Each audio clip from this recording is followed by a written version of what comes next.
Hi, I'm Melissa Gillis, and I'm an associate with Bacon Wilson, practicing primarily in the area of domestic relations. Today I want to talk to you about prenuptial agreements, sometimes called antenuptial agreements. Prenuptial agreements are very important given today's economy, and particularly with subsequent marriages when there are children involved. People often want to protect the assets that they've worked so hard to acquire over the years. And particularly with older people who are marrying for the second or third time, have acquired a substantial amount of assets, either through working or through a prior divorce or through inheritance. The idea is that they want to preserve that for themselves, for their children, and for whoever else they would like to leave their assets to.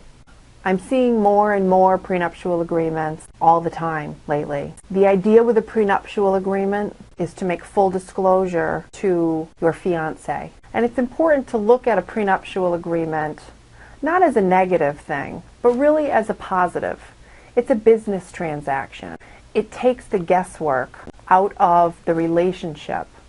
And even though people who are getting married don't really want to think or contemplate that they're going to get divorced in the future, it's a very smart, mature, and important way to view the marriage and view your financial situation. Oftentimes, one party has more assets than the other. And what the law says is there has to be a full financial disclosure for both parties of their estate at the time of marriage. And the way to do that is to create an asset schedule that very specifically sets out any property, either real or personal, that's owned by both parties. It's also important to include a section in the asset schedule about what your income is. It really shows and gives the party who doesn't have as much as the other an opportunity to be informed, to question what it is that the other person has, and to understand the rights that they're either acquiring under the prenuptial agreement or giving up. One of those rights is the right to inherit property. Another right would be the right to potentially seek alimony. And a third right would be the right to acquire joint property.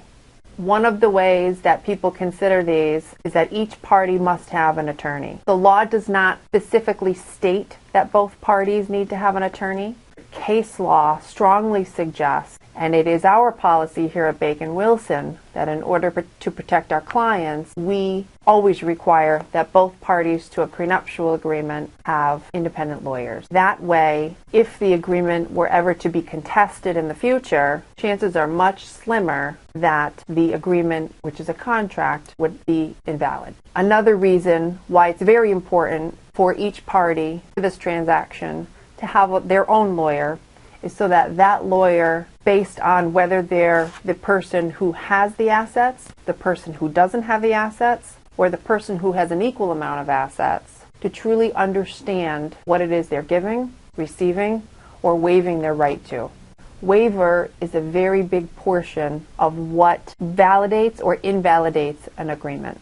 The courts are very strong in the idea that if one party who did not have assets in a prenuptial agreement does not have the proper waiver, then that agreement can be held invalid. So I hope I've given you a base of things to consider. I'm Melissa Gillis, an associate at Bacon Wilson, working in the domestic relations department. And as we head into wedding season, if you think you need to protect your assets, please feel free to give me a call. Thanks for watching.